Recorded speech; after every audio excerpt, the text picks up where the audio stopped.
In the early days of September 2025, Ukraine faced an unprecedented escalation in the ongoing conflict with Russia. The largest barrage of missile strikes and drone attacks ever recorded hit multiple cities across the country, including Kyiv, Sumy, Kremenchuk, Odessa, Dnipro, Kryvyi Rih, and Zaporizhzhia.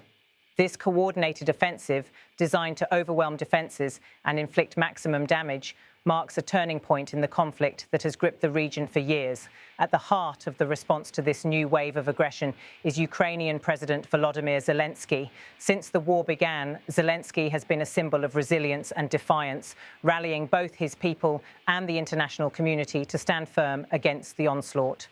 Now, as Russia unleashes a barrage more intense than ever before, Zelensky's calls for stronger global action are more urgent than ever.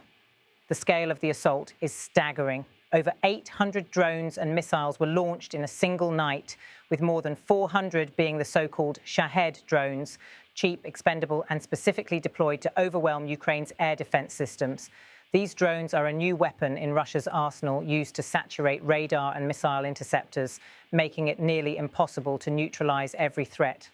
The strategy is clear: create chaos, damage infrastructure, and break the spirit of the Ukrainian people. Cities like Kyiv and Sumy, already scarred by months of fighting, bore the brunt of this attack. Emergency services and civilians alike rushed to assist those wounded, working tirelessly amid the rubble. Government buildings were hit, and debris still covers streets where people live and work.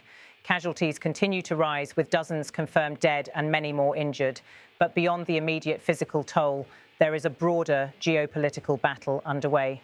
President Zelensky has made it clear that this escalation is not only an assault on Ukraine, but a test directed at the international community. Russian President Vladimir Putin is pushing boundaries, seeking to determine whether the world will stand up or acquiesce to further aggression. This is why Zelensky is calling for more than just words from global leaders. He demands concrete actions, strong sanctions targeting Russia's economy, individuals close to the Kremlin, and, crucially, enhanced support for Ukraine's defense capabilities. The president insists that Russia's losses must be felt if peace and negotiations are ever to be achieved. The economic dimension of the conflict cannot be overlooked. With fuel shortages and other disruptions inside Russia mounting, these are not random consequences, but deliberate pressures applied by the international community to force a change in Moscow's strategy. Zelensky underscores that these measures are logical and necessary responses to Russia's refusal to engage in meaningful talks or accept ceasefire agreements. Already, many world leaders and international organizations have voiced concern and condemned the recent Russian escalation. Diplomatic channels remain active, with Ukraine's Ministry of Foreign Affairs briefing partners continuously about the latest developments and the urgent need for coordinated response. Yet, it is the role of the United States that Zelensky highlights as critical. America's leadership in enforcing sanctions, providing military aid, and standing in solidarity with Ukraine can tip the balance in this high-stakes conflict. Zelensky is counting on a strong response from America, emphasizing that only decisive action will deter further aggression and bring the prospect of peace closer.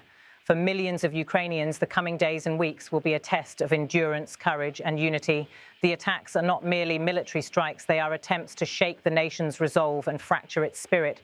But the response from the ground has been one of solidarity, neighbours helping neighbours, emergency workers risking their lives, and communities coming together to face adversity.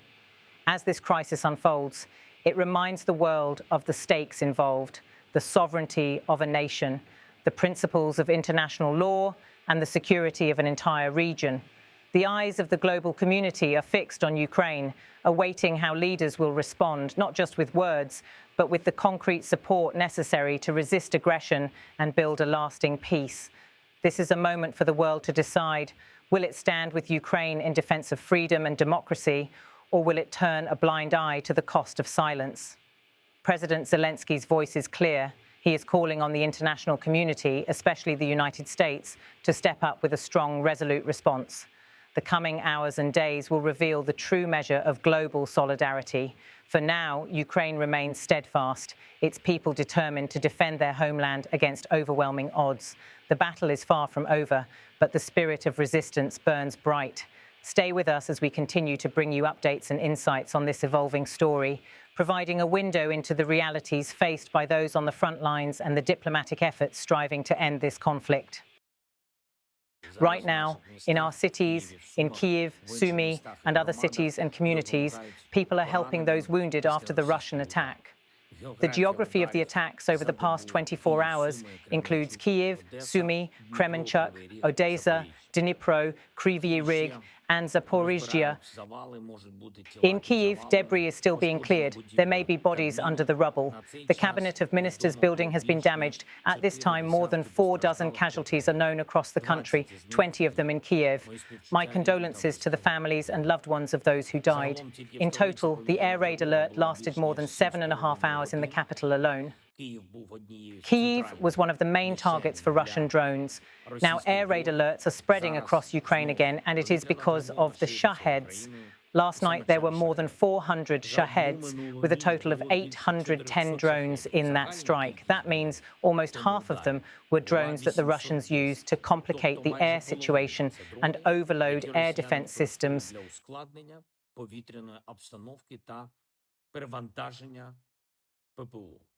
It is clear that Russia is trying to hurt Ukraine, and the attacks are becoming more brazen.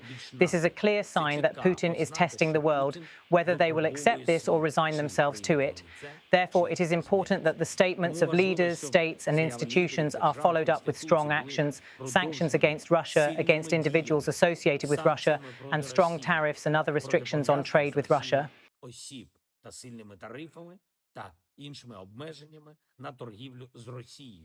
Their losses must be felt, and that is what is convincing, as well as our long-range capabilities. Putin does not want negotiations. He is clearly hiding from them. So the gasoline shortage in Russia and other economic problems are a logical response to Russia's refusal to agree to a ceasefire and to a meeting of leaders.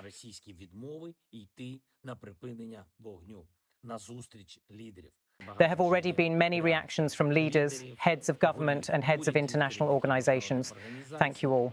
The Ministry of Foreign Affairs of Ukraine is informing all partners about the latest Russian escalation. We are counting on a strong response from America. That is what is needed.